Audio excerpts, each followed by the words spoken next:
میارزی.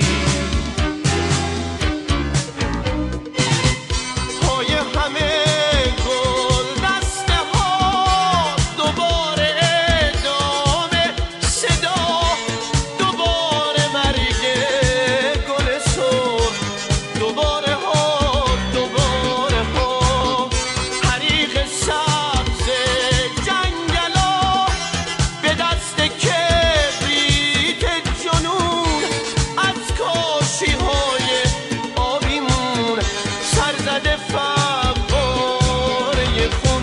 نون و پنیر و بادوم یه قصه ناتموم، نون و پنیر و سبزی تو بیش از این میارزی.